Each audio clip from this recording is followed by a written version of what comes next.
கிருஷ்ணகிரி மாவட்டம் பாரூர் ஏரி அருகாமையில் மாணவர்கள் முதல் மீனவர்கள் வரை செல்லும் சாலையின் இருபுறமும் உள்ள கல்வெட்டுகளை உயர்த்தி தடுப்புகள் அமைக்க கோரிக்கை விடுக்கப்பட்டுள்ளது. இதுகுறித்து நமது செய்தியாளர் வழங்கிய கூடுதல் விவரங்களை தற்போது பார்க்கலாம். கிருஷ்ணகிரி மாவட்டம் போச்சம்பள்ளி அடுத்த பாரூர் பகுதியில் அமைந்துள்ளது வெட்டிலைக்காரனூர். இந்த பகுதியில் 100க்கும் மேற்பட்ட குடியிருப்பு வீடுகள் உள்ளனர். இந்த பகுதிக்கு போச்சம்பள்ளி அடுத்த ஆமணக்கம்பட்டி வழியாக பொதுமக்கள் வெட்டிலைக்காரனூர் கிராமத்திற்கு சென்று வருகின்றனர்.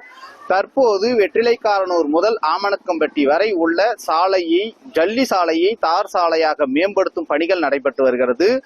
ஒரு புறம் விளை நிலத்தின் தாழ்வு பகுதி, மறுபுறம் ஏரியின் தாழ்வு பகுதி என்பதால் பொதுமக்கள் வாகனத்தில் செல்ல அச்சப்படுகின்றனர். மாணவர்கள் முதல் மீனவர்கள் வரை செல்லும் இந்த சாலையின் இரு புறமும் உள்ள கல்வெட்டுகளை உயர்த்தி தடுப்புகளை அமைக்க கோரிக்கை விடுத்த காட்சிகளை தற்போது பார்க்கலாம். இந்த ரோடு பாத்தீங்கன்னா கிட்டத்தட்ட 20 ஆண்டுகளுக்கு முன்பு இந்த ரோடு போட்டாங்க. இப்ப 20 ஆண்டு காலமாவே பாத்தீங்கன்னா தார் சாலை அமைக்கல. இது கிட்டத்தட்ட பாத்தீங்கன்னா அவங்களும் பெட்டிஷன் மேல பெட்டிஷன் போட்ட பிறகு தார் சாலை அமைக்க நடவடிக்கை எடுத்திருக்காங்க. அது கல்வெட்டு பாத்தீங்கன்னா குறுகலான கல்வெட்டு. அந்த குறுகலான கல்வெட்டு மேல தடுப்பு சவர் இல்லை. இந்த தடுப்பு சவர் இல்லாதனால பாத்தீங்கன்னா பள்ளி மாணவ மாணவிகள் மொத்தம் எங்க வெத்தலக்காரர்கள் பாத்தீங்கன்னா 120க்கும் மேற்பட்ட வீடுகள், ஆமணக்கு வீட்டுல 150க்கும் மேற்பட்ட வீடுகள். இதுல போக்குவரத்து எல்லாம் பாத்தீங்கன்னா இரவு நேரம் இந்த நேரம் அந்த நேரம் கணக்கு இல்லைங்க.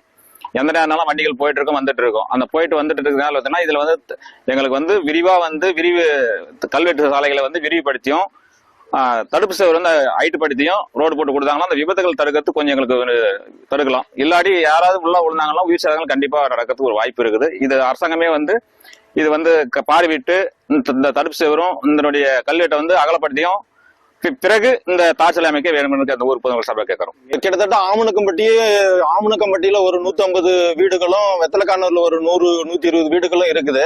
கிட்டத்தட்ட 600-700 மக்கள் வசிக்கக்கூடிய இந்த பகுதிக்கு இந்த சாலையை அதிகமா பயன்படுத்திட்டு வராங்க.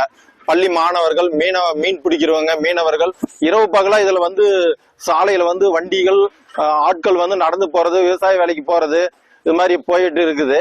அதே போல இந்த கல்வெட்டு இல்லாதனால சாலையை இப்ப உயரப்படுத்துதல், அதாவது மேம்படுத்தினாக்க சாலை உயரமாகும். இந்த கல்வெட்டு சாலைக்கு கீழே இருக்குது.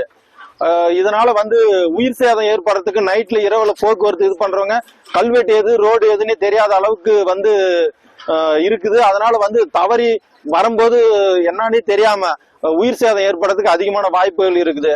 ஆகவே நாங்க அரசாங்கத்தையோ பிடிஓ ஆபீஸரையோ நாங்க கேட்கறது என்னன்னா, இந்த உயிர் சேதம் ஏற்படாம கல்வெட்டுக்கு தடுப்பு சுவர் கட்டாயமா வேணும்.